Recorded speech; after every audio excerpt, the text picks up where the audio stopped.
Olá pessoal, tudo bem com vocês? Meu nome é José Gabriel, sou da Venezuela e bem-vindo no meu canal. Neste vídeo eu vou falar para vocês um pouco das diferenças culturais, entre o Brasil e a Venezuela, porque quando eu cheguei aqui no Brasil eu fiquei estranhado por muitas coisas que eu nunca tinha visto na minha vida e até cheguei a rejeitar esse tipo de coisa, sabe? Não me sentia confortável. Depois eu passei a gostar porque achei legal afinal. Vamos começar primeiro pelo idioma. Cara, assim, a semelhança entre o português e o espanhol é uma coisa terrível. A raiva que você tente falar, segundo o conhecimento da sua língua e a pessoa não consiga entender nada porque tudo tá embolado assim, tipo, uma coisa significa outra coisa totalmente diferente. Isso atrapalha pra caramba. Existem os falsos cognatos, que são palavras que são iguais, se escrevem do mesmo jeito, mas significam coisa totalmente diferente. O próprio apelido, por exemplo, apelido parece muito com apelido em espanhol, só que apelido em espanhol significa sobrenome. E aqui no Brasil, apelido significa apodo, E sobrenome em espanhol significa apodo, significa apelido. Então tá tudo ao contrário. Cara, eu ficava com tanta raiva toda vez que eu saía por aí pela rua e tentava falar alguma palavra que significava totalmente o contrário do que eu achava. Além disso, existem também alguns detalhes que eu não gostava do português. Vocês não respeitam quase normas gramaticais, vocês falam de um jeito praticamente como quiser, Já em espanhol, a gente respeita um pouco mais as normas gramaticais. Claro que existem muitas gírias, existe muita informalidade também, mas gramaticalmente eu considero que no espanhol a gente respeita muito mais do que no português. Por exemplo, vocês falam tu falou, tu viu, tu fez. O pronome tu, ele não se conjuga assim no passado. Se conjuga tu falaste, tu fizeste, tu viste. E assim é no espanhol também. Tu hablaste, tu hiciste. Então a gente nunca vai falar tu hablou, até porque não faz nada de sentido. E isso, quando eu cheguei no Brasil, eu fiquei tão chocado que eu fiquei meio que com raiva, sabe?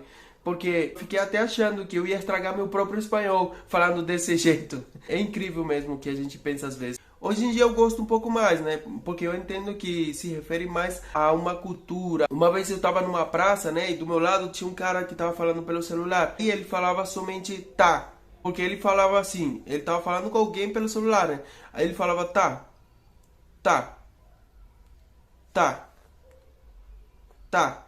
E ficou assim meia hora falando somente tá. Era só tá, tá, tá, tá, tá, tá. E às vezes o brasileiro não percebe, mas também fala muito assim. E ainda tem mais coisas, Esse aqui para nós significa este. Só que para vocês, este é uma palavra que também existe no português, mas vocês não entendem como usar, E vocês falam esse aqui. Só que esse, para nós, seria algo que está distante, E aqui é aqui mesmo, Então não faz sentido você usar uma palavra que significa um pouco de distância com outra palavra que significa aqui. Esse aqui. Não faz sentido em espanhol. Só que assim, depois eu me adaptei, ao idioma e achei até legal. Hoje em dia eu falo assim, eu tenho que falar em português porque eu moro no Brasil, Agora vamos falar sobre as comidas. A primeira coisa que quando eu cheguei fiquei totalmente chocado e não gostei pra nada foi a farinha de mandioca. A primeira vez eu vi um cara comendo com farinha, E colocou assim no arroz, no feijão, assim, eu fiquei... Nossa, tá colocando queijo parmesão no arroz, no feijão, porque na minha mente isso daí era queijo parmesão. Misturava tudo e começava a comer e eu ficava, nossa, estranho, Que cultura tão diferente. E depois quando eu conheci a farinha de mandioca grossa, que é aquela amarela que é dura pra caramba, pior ainda, porque eu vi as pessoas mastigando, a comida e fazendo assim. E eu ficava, caraca, mano, que isso? Esses caras tão doidos. Mano, sério, eita, é uma coisa doida, rapaz. Olha, eu sei que muita gente vai me criticar, mas é um choque de cultura que acontece que sai das nossas mãos. Esse negócio é muito estranho. Depois eu me adaptei, Eu até gosto de comer assim, Só que hoje em dia eu não uso aquela farinha tão grossa também, porque eu não quero ficar sem dente. Mas, depende, Se eu vou molhar ela, se eu vou colocar numa sopa, no feijão bem molhadinho ali. Principalmente no norte, A região que eu morei quando eu cheguei no Brasil. Aqui no sul o povo não usa muito esse tipo de coisa, usa mais polenta, outras coisas. Tem uma cultura meio que diferente também aqui no sul. Mas lá no norte é bem comum farinha de mandioca todo dia, toda hora com qualquer comida. Outra coisa que eu não gostava pra nada era o açaí. Cara, o açaí pra mim tinha um gosto de terra, barro, alguma coisa assim. Eu provei no começo, não gostei pra nada, não queria saber nada disso. Depois, teve um tempo que eu conheci uma menina, né, e eu tava paquerando com ela, eu convidei ela pra sair. Perguntei pra ela o que ela gostava. Ela falou, não, eu gosto de açaí. Daí a gente foi num local, né, que vendia açaí e, assim, no começo eu meio que fingia que gostava, sabe? Só pra agradar a menina. Mas depois eu peguei e comecei a comer, né, e, cara, senti aquele sabor bem bacana. E eu fiquei, nossa, mas isso aqui não é tão ruim. E além disso, ele tava, vamos dizer, temperado, né? Porque ele tinha leite condensado, tinha aquelas bolinhas, né? Que coloca ali. Acho que é tapioca também, tinha banana, tinha morango. Era um açaí top, top, top. E eu fiquei comendo assim, depois eu peguei o gosto e agora... Olha, vamos comer um açaí, se quiser me convidar, bora. Vamos lá. Outra coisa que também não suportava é o pão de queijo. Pra mim, o pão de queijo, o cheiro dele tem um cheiro assim como de ovo, não sei. E o sabor dele não é queijo, assim, é meio, assim, meio borrachudo, parece um chiclete, sabe? E não achava graça nenhuma num pão assim. O pão de queijo lá na Venezuela é um pão recheado com queijo, que quando você abre o queijo sai assim, derretendo. Eu sei que muita gente vai me criticar por conta disso, e vai ter, principalmente os mineiros, né? Nossa, que amam o seu pão de queijo. Mas, cara, o pão de queijo, meu Deus, foi difícil pra eu conseguir meio que pegar o gosto dele. Mas eu consegui, hoje em dia eu como pão de queijo, inclusive eu fiz um vídeo faz um tempo, né, comendo pão de queijo, só que não gostei daquele pão de queijo porque não tinha nada de recheio, né, era só uma casca. Mas é que tem assim, tem muitos pão de queijo que às vezes a gente vai comprar e é só ar por dentro. Só que às vezes também eu não consigo entender como é que come ele. Eu acho que não dá pra colocar ketchup nele ou maionese. Eu gostaria de que vocês me explicassem bem aí nos comentários quais são as maneiras de comer o pão de queijo, porque eu acho que ele não combina muito bem com, sei lá, colocar ketchup assim, como se fosse um salgado. Salgado eu sempre gostei, isso daí nunca cheguei a odiar o salgado. Já o pão de queijo eu sim tive meio que um receio assim. A vitamina de abacate, outra coisa mais, cara, não sei, o Brasil parece um país de outro planeta, porque nunca tinha visto um país onde o abacate se come doce, adocicado, né? Se você for sair cruzar a fronteira do Brasil, você só vai achar países onde as pessoas comem o abacate salgado. Tem milhares de receitas de abacate salgado. Nossa! E o Brasil é o único país que até agora eu vi que come o abacate somente doce. Tem gente que coloca no abacate açúcar, assim, um pedaço de abacate e vai comendo assim. Eu provei e gostei, realmente achei legal. Eu acho que o abacate é uma fruta neutra. Você pode adocicar ela ou pode salgar ela. E fica da hora, das duas formas. Eu gosto das duas formas, mas no começo eu não gostava. Quando o seu paladar não está acostumado a uma coisa, é muito difícil ele se acostumar. Já quando você é grande, né? Quando você é criança, desde criança você vai tomando vitamina de abacate, vai comendo pão de queijo. E já quando vai crescendo não vai estranhar nada disso. Claro, tem muita gente que diz que não gosta e simplesmente não gosta e pronto. Eu acho que o meu paladar é bem flexível, porque eu consegui me adaptar a muitas coisas que antigamente nem pensaria que ia gostar. Outra coisa que, mano, eu não consigo me adaptar quase que de jeito nenhum é o suco de caju. Ainda esse daí não passa. Mas tem um suco de caju que eu consigo tomar, aquele suco que vendem concentrado em garrafinha assim. Esse suco eu até compro às vezes, só que acabou, mas eu tinha aqui em casa. Ele não tem aquele sabor forte assim do caju da fruta mesmo, sabe? Que ele até arde na garganta. Eu prefiro esse daí do que a própria fruta. Eu gosto da castanha do caju. A gente faz pra caramba lá na Venezuela, porque caju tem pra caramba lá. O que a gente nunca gostou foi da fruta mesmo. Até porque tem um cheiro horrível. Quando ele apodrece também tem um cheiro pior ainda. E tem muita gente que corta as árvores porque não gosta do cheiro. O cheiro é muito forte. Mas tem gente que consegue se adaptar, né? E quando eu morava lá no norte, o povo adorava o caju. Mano, é totalmente o contrário. Lá em Roraima, meu Deus, tinha caju em todo canto e todo mundo fazia suco de caju, fazia de tudo com caju. Mas, assim, eu consigo tomar o suco de caju, aquele que eu falei, né?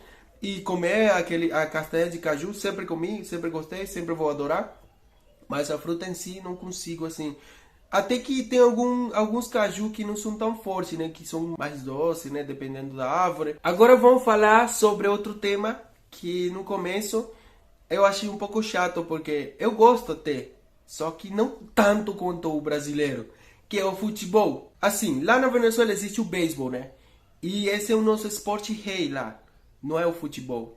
Todo mundo, tipo, fala de beisebol, todo mundo assiste beisebol e tem muitas práticas de beisebol em todo canto. Então o povo gosta muito dessa cultura do beisebol. E de uns anos pra cá, o futebol tem entrado e tem muita gente que tem gostado e tem adotado ele de um jeito muito bacana lá na Venezuela, né? E eu sou dessa geração, dessa nova geração que gosta do futebol. Meu irmão também, meu irmão é apaixonado pelo futebol. Meu Deus, tu não pode falar nada ruim pra ele de futebol porque ele não vai gostar. Ele gosta muito do Messi, ele é muito fanático. Quando eu cheguei no Brasil, eu vi tanta febre no futebol brasileiro que eu achei meio chato, porque já tinha ouvido falar sobre o time brasileiro, né? Mas eu nunca tinha assistido o Brasileirão, nunca tinha assistido um jogo da Copa do Brasil, do Brasileirão, dos torneios daqui, né? Nem achava que existia uma febre tão forte aqui no Brasil pelo futebol brasileiro, né? E às vezes o povo brasileiro é meio chato com esses temas. Por exemplo,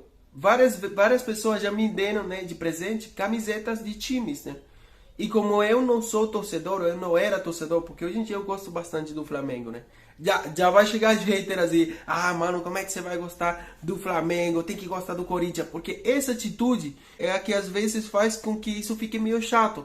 Então, às vezes, a gente meio que tenta evitar de falar de futebol. Então, como eu recebi de presente essas camisetas, né? Camiseta do Palmeiras, do Flamengo e do Corinthians.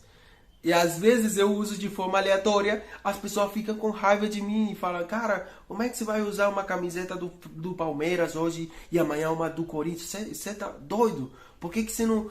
Mano, que doideira é essa, rapaz? Você não sabe que tá no Brasil? E eu fico, cara, mas eu não sou brasileiro. E tipo assim, como os próprios brasileiros, às vezes eu vejo brasileiros usando camiseta do Real Madrid e aleatoriamente coloca uma do Barcelona, do Atlético do Madrid e não tá nem aí. E esses brasileiros nem imaginam a dor nos olhos, o sangue que sai dos olhos de uma pessoa da Espanha de ver isso acontecer. Então, vocês têm que entender que às vezes quando uma pessoa é de outro país, ela vem com culturas, com uma forma de ver as coisas diferente, né?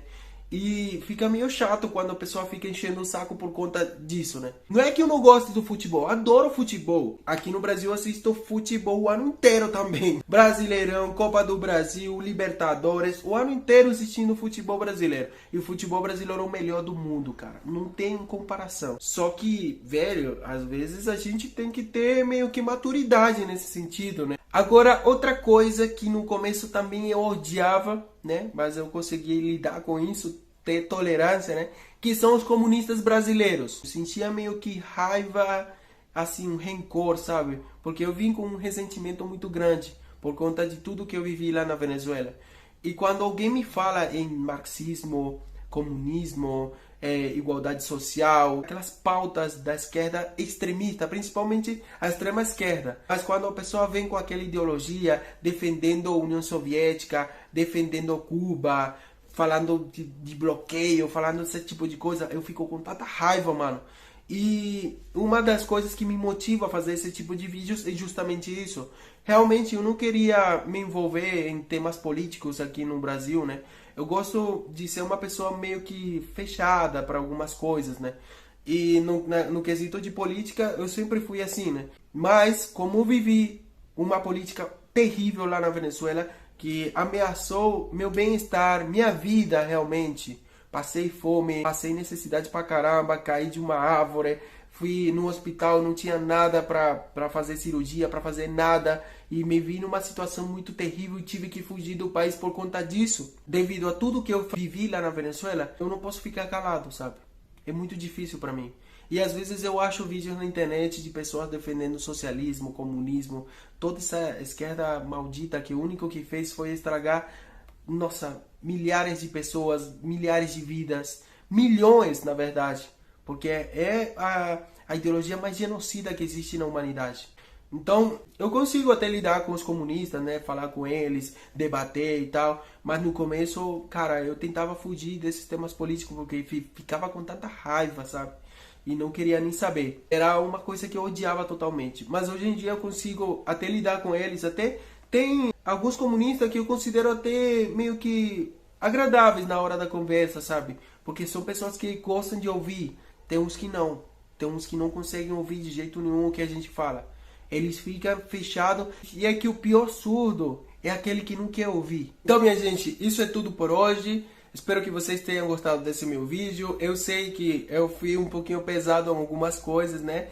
Porque eu falei na cara de vocês algumas coisas que eu não gosto, mas isso é questão de cultura, sabe? E isso não foi sempre assim. Foi simplesmente no começo, o choque cultural, sabe? Tem algumas outras coisas que eu também não gostava. Por exemplo, a música, talvez, né? Algumas músicas, né? O funk, eu não gostava do funk. Só que eu passei a gostar justamente agora, nessa geração. Gostei pra caramba. Uma nova geração de funk consciente, né? Que canta músicas conscientes, sabe? E eu achei legal essa parada aí. Mas no começo eu achava sem sentido e uma música vazia. Mas no começo o bicho pega, viu? Porque a gente tem que se adaptar de qualquer jeito a esse tipo de coisas. Que quebra muito com os costumes que a gente tem, com a cultura que a gente vem. Eu tenho certeza que se o brasileiro sair do Brasil, ele vai ficar com raiva de muitas coisas fora do Brasil. Vai achar muita coisa ruim, assim, sabe? Vai sentir vontade de voltar para o Brasil. Principalmente até o idioma. Quando se deparar que o idioma é parecido com o dele, mas ele não consegue lidar com esse idioma, né? Falar bem, porque as pessoas não vão entender nada. Então, a pessoa meio que desiste, né, do país, vai querer ir embora de qualquer jeito. Então, gente, espero que você tenha gostado do vídeo. Muito obrigado por ter assistido esse vídeo aqui, pelo menos até o final, né? E a gente se vê no próximo vídeo. Tchau, tchau!